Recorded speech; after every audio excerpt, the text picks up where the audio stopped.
The HOA built 23 luxury cabins on my private island, and the president just laughed in my face when I told her to stop. So I let her finish every single one. And then I walked into court with the deed that ended her empire overnight. Her laugh wasn't loud, it was quiet, clipped, rehearsed. It was the kind of sound people make when they think they're untouchable. The air smelled like pine sap and wet soil. Hammers echoed across the water. From where I stood on the dock, I could see sunlight glinting off the half-built cabins. 23 monuments to arrogance. That island wasn't an investment tit, was a promise I'd made to myself. I'd bought it years ago, long before the HOA ever existed. 36 acres of quiet, a single cabin, a dock that groaned when the wind shifted. It was where I went when I needed to remember who I was. No neighbors, no rules, no noise. When the HOA formed on the mainland, I didn't care. They were miles away. They could measure their lawns and issue their fines. I had water between us. Or at least, I thought I did. The first letter came in spring, printed on thick paper with the HOA's gold logo at the top. Dear property owner, it began, as part of our community improvement initiative. We'll be extending shared amenities to nearby lake properties. I tossed it in the trash a month later. A bill arrived for dock maintenance fees. Then another letter warning that my unregistered structure might be in violation of community code. I called the number on the letter. A woman answered in that slow, sugary tone people use when they're already done listening. She said the island fell within the HOA's extended boundary map. I told her that was impossible. She said, "Sir, everything on the lake is subject to lakeshore regulations." That's when the noise started. Barges rolled across the water one morning, loaded with timber and machinery. At first I thought they were contractors for someone else on the mainland, but then I saw them turn straight toward my island. By the time I reached them in my skiff, I'd already driven the first post into the sand. A foreman in a neon vest told me they were clearing space for the first community cabin. I told him he was on private property. He handed me a folded sheet of paper and HOA site plan with my island highlighted in red. That night, I barely slept. I stared at the plan under a desk lamp, the ink bleeding slightly where my wet hands touched it. They'd really done it. They'd redrawn the map and decided ownership didn't matter. The next morning, I drove to the HOA office. The building looked sterile: white walls, glass doors, the smell of lemon cleaner. Behind a sleek desk sat Marla, the president. Perfect posture, pearl earrings, that same little smile I'd remember later in court. "Mr. Gray," she said, "so glad you came in. You've probably seen the construction starting. Exciting, isn't it?" "Exciting isn't the word I'd use," I said. She tilted her head. The board voted unanimously. "The island's being integrated into our resort plan. It's good for everyone." "It's mine," I told her. She folded her hands. "Deeds can be tricky. Water boundaries move. You'll see once it's finished. Will thank us." And then she laughed. That quiet, dismissive laugh that told me exactly how she saw me, a man already defeated. But she was wrong. Asterisk. I walked out of that office without another word. The automatic doors slid open, and the heat hit my face like a warning. She thought the conversation was over. She thought she'd won. People expect shouting after moments like that. But anger wastes energy. Silence stores it. I spent that night on the island. The sound of generators carried across the lake, metal clanging, men laughing. Each echo pushed something deeper into me. Not rage. Calculation. I walked the perimeter with a flashlight, tracing the edge of my land like I was memorizing it before someone tried to erase it. By morning, I decided what to do. Nothing. Not yet. Let them keep building. Every beam, every dock, every dollar they poured into that project would become evidence later. The more they built, the bigger their mistake would grow. Weeks turned into months. The first cabin rose from the mud glass walls, steel roof, polished decks. They named it Cabin 1. Then Cabin 2. The HOA newsletter bragged about their exclusive island. Retreat, claiming it would boost property values and unify the UCE. Community. I printed every issue. From my cabin porch. I watched Boatloads of supplies arrive. Concrete mixers, propane tanks, furnishings. They cut down my trees, filled my coves, drilled wells into my soil. I didn't say a word. Sometimes I'd see Marla on site, clipboard in hand, sunglasses reflecting the water. She looked like she owned the horizon. One afternoon, a construction worker approached my dock. "You can't be here," he said. I smiled. "Can't I?" He hesitated, glancing back toward the others. "The HOA says this area's restricted." "Then maybe they should come tell me that themselves." He left. They didn't come back that day. But by the next week, new signs appeared, white boards with red letters. Private development, HOA property, no trespassing. They posted them on my trees. I took photos of every single one. At night I'd sit by the window, flipping through documents. My deed. The original county maps, old satellite images. Boundaries were clear as day. The island had never been annexed. It couldn't legally be. But Marla counted on intimidation and bureaucracy to blur truth long enough to make her version real. Most people would have hired lawyers right away. I didn't. Lawyers warn people. Warnings give them time to hide. I wanted them confident, overextended, unaware of the drop beneath their feet. By autumn, cabins were finished, 23 of them, lined up like trophies. They held an opening ceremony, ribbons and cameras, the boards smiling for photos. I watched from the far side of the lake with binoculars. I remember thinking how perfect the symmetry looked, the calm water, the shining wood, the certainty in their faces. That's the thing about arrogance. It always photographs. Beautifully right before it collapses. Winter came early that year. The lake froze around the edges, trapping the reflection of those new cabins in a sheet of white glass. They looked peaceful from a distance, lights glowing, smoke rising from the chimneys, but I knew the truth. Beneath that beauty was trespass, theft, and arrogance built into the walls. Every week I watched new boats come and go. Wealthy families arrived, hauling luggage and champagne, smiling for photos on what they thought was their island. HOA-branded shuttles ferried them across the water. I'd see children running on my sand, dogs tearing through my forest trails. They had no idea they were standing on private property. My property. I could have called the sheriff, but what would that do? They'd show up, write a report, file it somewhere. Marla would twist the story before it even reached the county clerk. The system was slow. Pride. Those pride worked fast. So I let them boast every time the HOA posted about our beautiful lake cabins. I archived the page. Screenshots, timestamps, signatures, everything saved twice. Once digitally, once on paper.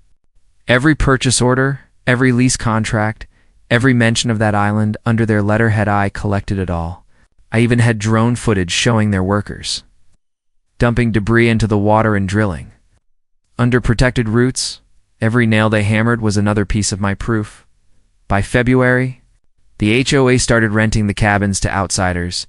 Tourists came from other states, paying thousands a week to escape city life. I could hear their laughter echoing across the frozen lake. A sound that used to mean peace, but now felt like mockery. I started to wonder if Marla ever thought of me. If she remembered the man she'd laughed at in her office months ago. Or if she believed I'd simply disappeared, humiliated, powerless. Maybe that's what she needed to think to sleep at night one evening. I got close enough to the island to see her herself, walking along the pier in a fur coat, glass of wine in hand. Her reflection rippled in the water calm. Perfect. Untouchable. I almost smiled, because she had no idea how temporary it all was. People think revenge is about rage. It's not. Rage blinds you. Revenge requires sight. Cold, patient, deliberate sight. So I waited for spring. For the courts to reopen. For one final signature from the county recorder's office, something most people wouldn't even think to verify. But I knew exactly what that document meant. It meant that when the time came, every inch of that land, every tree, every foundation, every cabin built in arrogance, would be mine again. And this time, it wouldn't just be about taking back what was stolen. It would be about teaching them what happens when they mistake silence for surrender. The thaw began in late March. Ice melted. Boats moved again. And with that first ripple of open water, I decided it was time to move. The thaw loosened more than ice. It loosened people's sense of security. The HOA had begun advertising summer reservations for the island corporate retreats, weddings, influencer getaways. Every time I saw their glossy brochures, my resolve sharpened. One morning in April, I walked into the county records office. The air smelled like dust and toner, the kind of place no one really pays attention to unless they're looking for ghosts. The clerk barely looked up when I asked for property archives on parcel 117B. That was the island's code name. Most people didn't even know it existed under that number. She handed me a stack of yellowed papers and smiled politely. "Bit of a mess," she said. "This one's changed hands a few times." I nodded. "Not as much as they think." Hours passed as I sifted through layers of transactions, transfers, annexation claims. Marla had filed for administrative annexation the year before, slipping it into a rezoning packet while the county was distracted by a new housing development. It looked official, stamped, signed, but the fine print told a different story. The island had never been legally transferred to HOA jurisdiction. Not even close. It remained an unincorporated parcel, privately deeded to one name, mine. That was the moment. I exhaled for the first time in months. I made 3 certified copies of that deed. One went into a locked case at home. One went to my attorney. The last one. I carried it in my jacket pocket, folded so many times it felt like a secret heartbeat against my chest. Meanwhile, the HOA kept expanding. They installed solar panels, new docks, even a tiny convenience store near the ferry port. Marla loved the attention. Local news even ran a story about her visionary leadership for turning a neglected island into a community gem. I watched her smile on camera, all confidence and champagne glow. She thanked generous homeowners for their support and invited everyone to attend the STF ribbon cutting in June. I almost laughed. They were planning a grand opening ceremony on my land. I didn't stop them. I even attended quietly from a boat anchored just off the northern cove. I wore sunglasses, a cap pulled low, and watched as they toasted, laughed, and posed for photos. 23 cabins, gleaming under sunlight, music playing, banners fluttering. Welcome to Serenity Island, a proud HOA development. It was almost poetic. How they celebrated their own undoing that night. When the music died and lights went out, I rowed back to shore. My hands ached from gripping the oars. The wind was cold again, slicing across the water, but it felt different now. Clean, sharp, final. I wasn't angry anymore. Just ready the next morning, my attorney filed the official injunction. We didn't announce it publicly, not yet. There's a kind of power in silence, letting arrogance dig its own grave before you shine a light on it, because I knew when that light hit, there'd be nowhere left for them to hide. When the injunction landed, it didn't make headlines, not yet.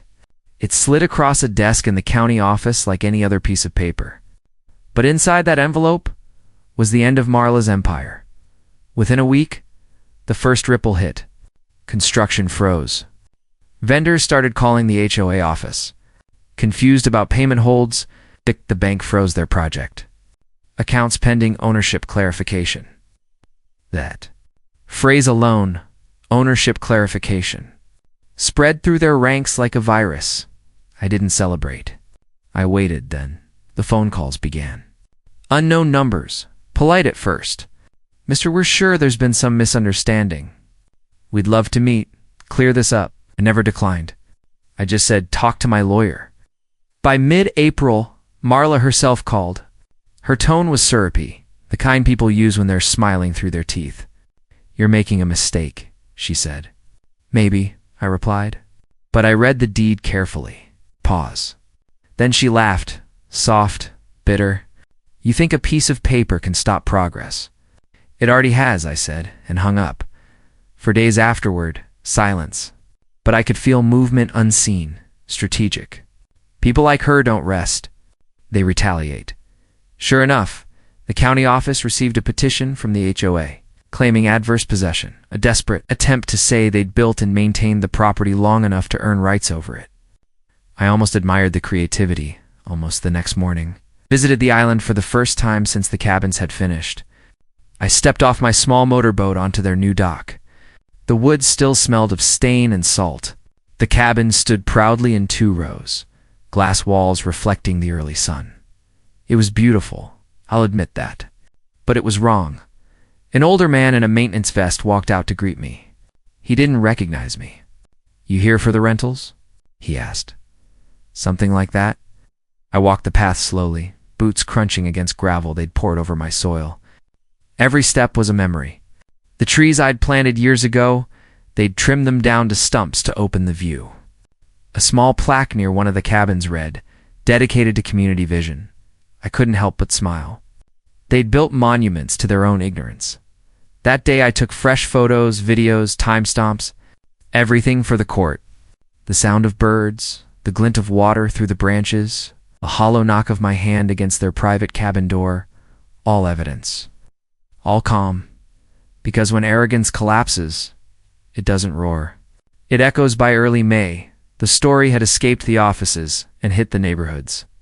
Someone inside the HOA leaked parts of the injunction. Not the facts, just the framing. Suddenly the whispers began. "He's trying to destroy the community. He's just bitter. He's after money." Marla knew exactly what she was doing. She'd turned my silence into her weapon. The HOA newsletter ran a full-page community update, filled with warm language about protecting shared spaces from opportunistic interference. That word opportunistic was a nice touch, subtle, poison wrapped in politeness. Neighbors I'd known for years stopped waving when I passed. A few even muttered things under their breath. The same people who'd once come to my bonfires by the lake now crossed the street when they saw me. It was strange how quickly people pick a side when someone gives them permission to hate. I didn't fight it. I just watched, documented. The quieter I became, the louder they grew. Every post Marla made, every speech she gave at their HOA meetings about protecting what's ours, I archived. Every word would become useful. The tension reached a peak one afternoon when I drove past their newly paved parking lot near the ferry dock. A small crowd was gathered, cameras, reporters, homeowners waving signs that read, "Keep our island." Marla stood at the center, microphone in hand, the wind lifting her hair like she was some kind of folk hero. "This island belongs to the people who built it," she said. "Not to some recluse who shows up with papers and threats." The crowd cheered. I watched from the car. Window rolled down just enough to hear. Funny thing is, I didn't feel anger. I felt distance, like I was watching a storm from behind glass, knowing it would pass exactly where I wanted it to. Later that night, a brick shattered my mailbox. No note, no words, just glass and gravel scattered across my driveway. That was the moment I realized something crucial. They weren't defending a community. They were defending a myth. A story Marla had written where she was the savior and I was the villain. But stories only hold power until reality shows up. I spent that week meeting quietly with my lawyer. We mapped everything: ownership, zoning laws, construction permits, environmental violations. The deeper we dug, the worse it got for them. It turned out the HOA had built part of their sewer system illegally, spilling waste into a protected runoff zone. That alone carried a 6-figure fine by the time we finished. My attorney looked at me and said, "You realize this isn't just a property case anymore, right? This is going to wipe them out." I nodded. "Then let's make sure it's done right," because revenge wasn't about fire. It was about precision, and the blade was almost sharp enough. Asterisk, the first hearing was procedural, nothing dramatic. Just motions, filings, signatures. But I remember sitting there, watching Marla across the courtroom. Her confidence had cracks now. Not many, just enough to catch the light. She was surrounded by lawyers, each one whispering, flipping through binders, gesturing like they were fighting gravity itself. Every so often she'd glance over at me, half smile, half challenge. I didn't react. Silence unnerves people like her. Afterward, outside the courthouse, she caught up to me on the steps. The air was heavy with humidity, the kind that sticks to your skin. "You really think you can win this?" she said. "I don't have to win," I replied. "I just have to tell the truth."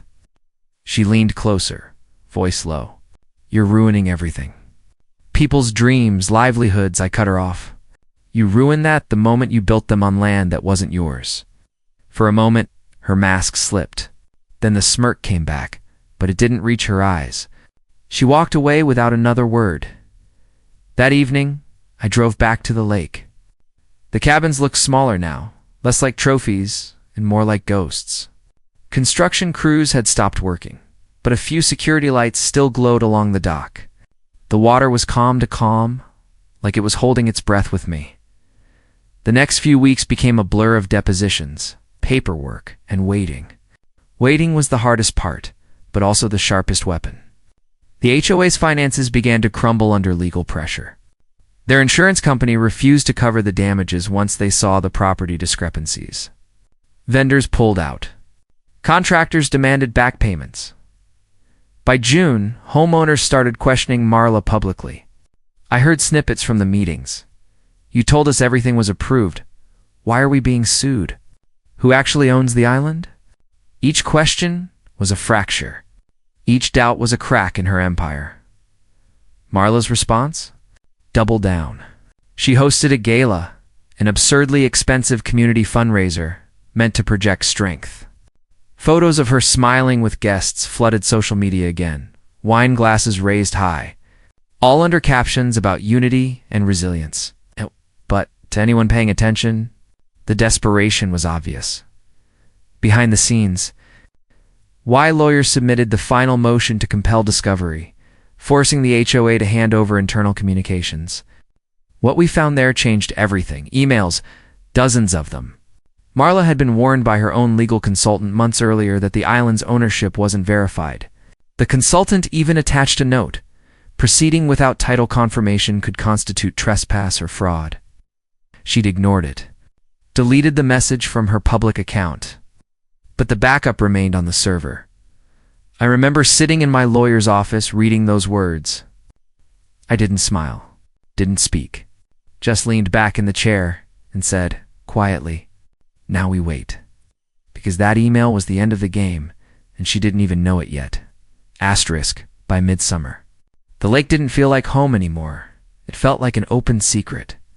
News vans parked along the access road, reporters trying to get shots of the island dispute. Homeowners argued in driveways, hands waving, voices carrying through the humid air. The story that Marla had tried to control was slipping through her fingers. A local journalist managed to get hold of the court filings.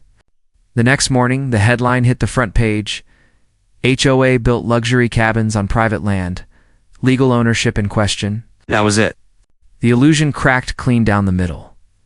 The phones at the HOA office rang non-stop. Their investors pulled funding within a week.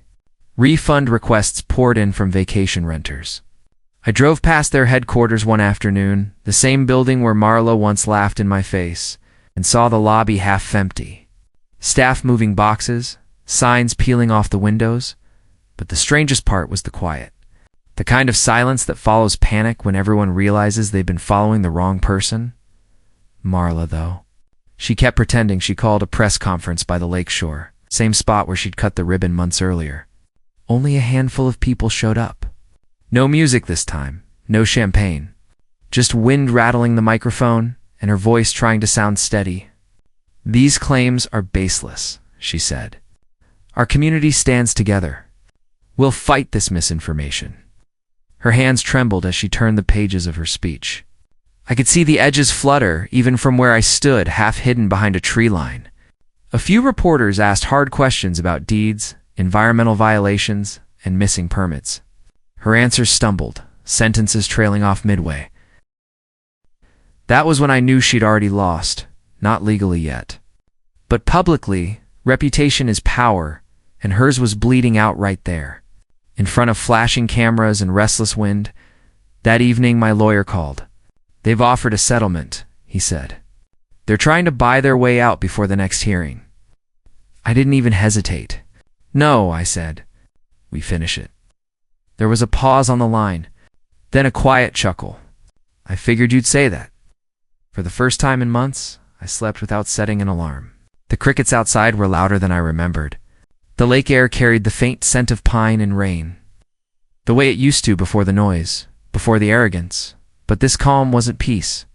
It was the deep breath before a final strike. Because the next time I stepped into that courtroom, I wouldn't just be reclaiming an island. I'd be holding up the mirror she'd spent a year avoiding, one that reflected every lie, every smirk, every stolen inch of ground. And when that mirror shattered, I wanted her to be standing close enough to hear it break. Asterisk, the courthouse smelled of paper, floor polish, and nerves. It was a strange mix, the scent of order trying to hold chaos still. When I walked in that morning, I could feel every gaze on me.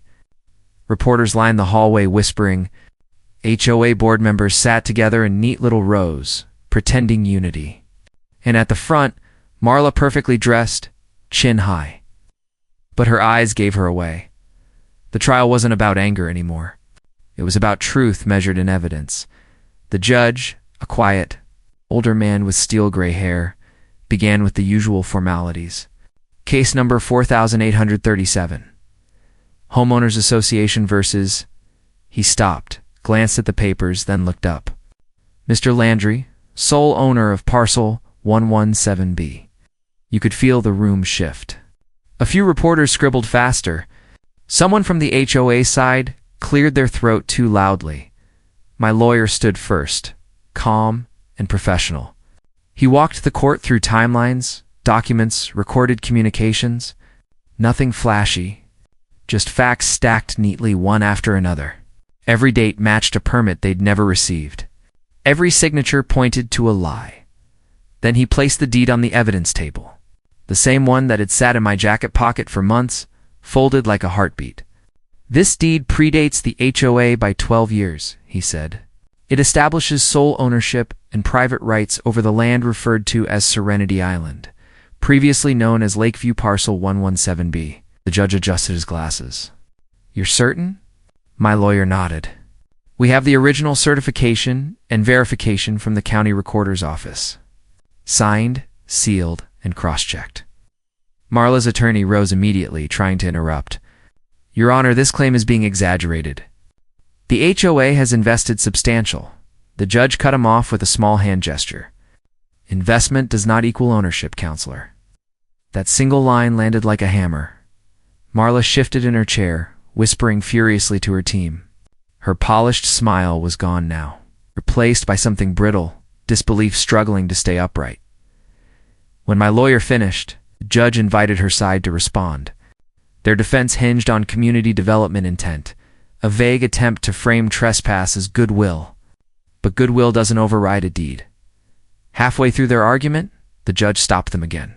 Counsel, he said, I've reviewed your annexation filings. There's no legal basis for jurisdiction here. None. The silence that followed was heavy. Even the air conditioner seemed to pause. Marla's eyes flicked to me. I didn't look away. For the first time, she didn't either. And in that quiet, something shifted. Not in the law, but in her. The certainty she'd worn like armor had cracked. She knew it. I knew it. Everyone in that courtroom knew it. Still, I didn't smile. Not yet. Revenge, after all, isn't loud. It's the moment someone finally hears the truth they thought would never catch up to them. And this was only the beginning. Asterisk, when court resumed after recess, the room felt different. The energy had shifted, that invisible current between confidence and collapse. Marla's attorneys whispered faster now, their voices thin and sharp. Even the board members behind her avoided eye contact. Suddenly fascinated by the floor, the judge leaned back in his chair, tapping the papers before him with a pen.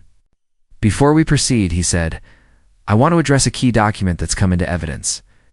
He lifted the printed email, the one from Marla's own consultant, and read it aloud. His voice was quiet but carried like thunder. Proceeding without title confirmation could constitute trespass or fraud. He paused. Looked directly at her. Ms. Collins, did you receive this email? Marla's jaw tightened. I don't recall that specific correspondence, Your Honor. The judge turned the page. It's time-stamped. It was sent to your official HOA address. Your server logs confirm it was opened twice. The courtroom went utterly still. I sat there, hands folded, heartbeat steady. It wasn't satisfaction I felt. Not yet. It was something colder. The kind of silence you earn after months of restraint. Marla's lawyer tried to pivot. Your Honor, my client relied on county maps indicating potential jurisdiction. The judge interrupted again. Potential jurisdiction isn't legal ownership. Your client was informed of the risk and proceeded regardless. He turned another page.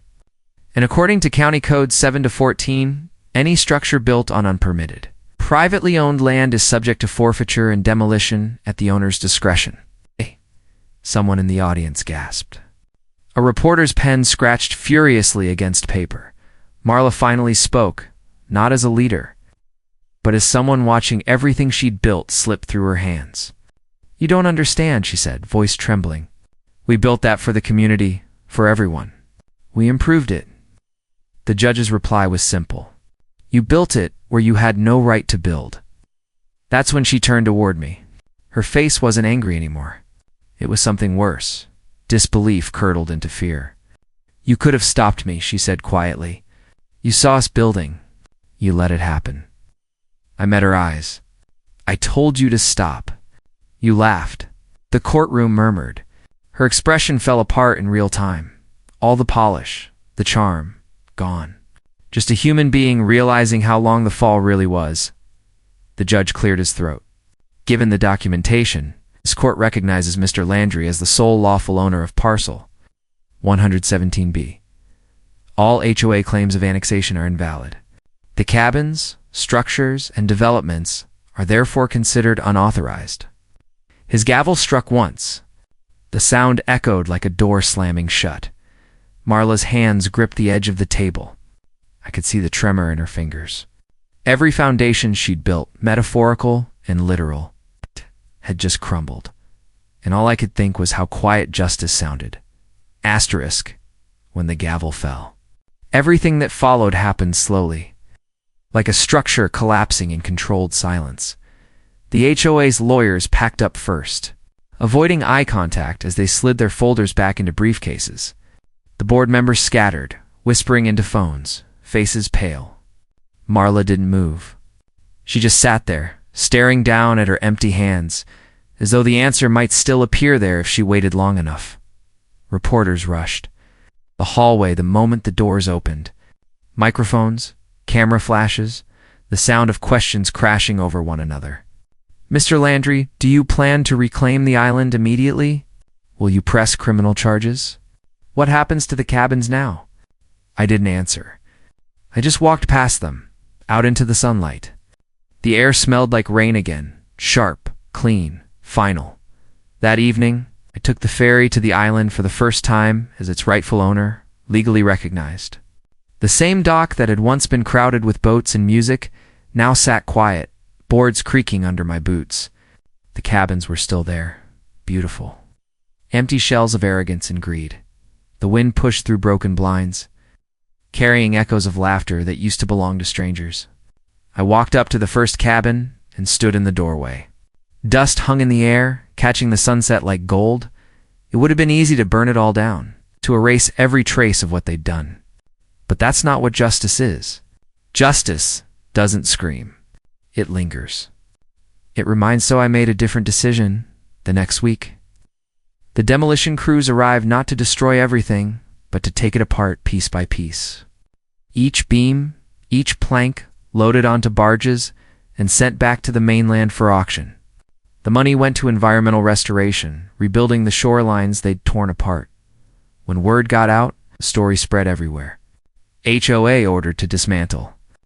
$8 million lake development built on private property.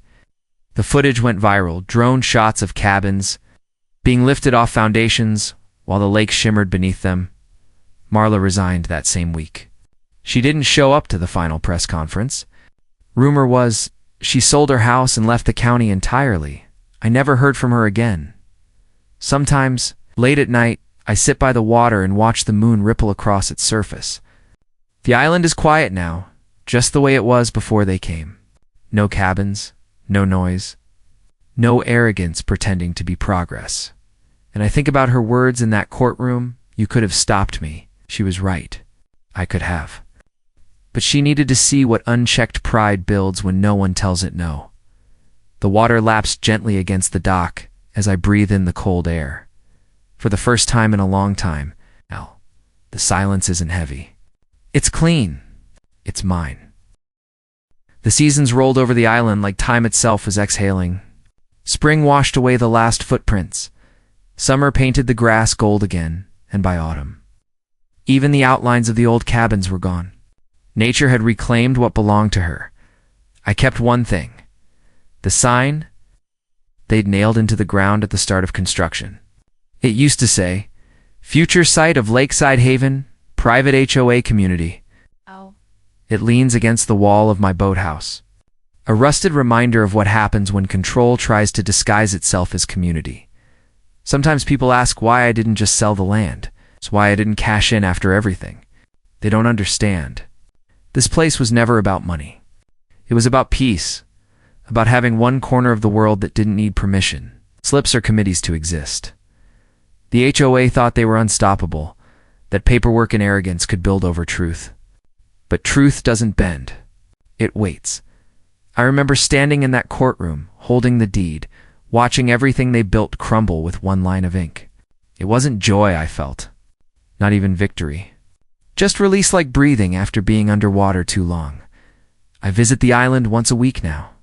Sometimes I bring coffee, sit on the dock, and watch the fog drift in from the far shore.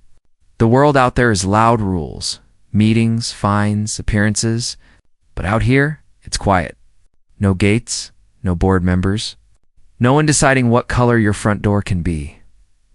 One evening, as the sun went down, I saw something floating near the old dock post. A small piece of painted wood. I pulled it out. It was part of a cabin shutter, still carrying the same color they'd chosen, a glossy artificial blue. I set it on the dock, looked at it for a long time, then let it go. The lake took it back without a sound. Funny thing about justice, it doesn't always roar. Sometimes it whispers. Sometimes it just lets silence speak louder than revenge ever could. I didn't destroy them. I didn't have to. They built their downfall with every nail they drove into my land. Now, the island stands as proof that truth doesn't need to shout to be heard. It just needs patience. So if you've ever watched someone try to take what's yours, your peace, your name, your space, remember this: you don't always have to fight with noise. Sometimes the quietest plan is the loudest revenge. And when that moment comes, when the world finally sees what they tried to hide, don't say a word. Just stand, steady and calm, and let them hear the sound of everything they built collapsing on its own. Because that's what justice sounds like. If you've ever faced something unfair, if you've ever stood alone and refused to back down, you already understand this story. Share it and stay with me. There are more true stories coming.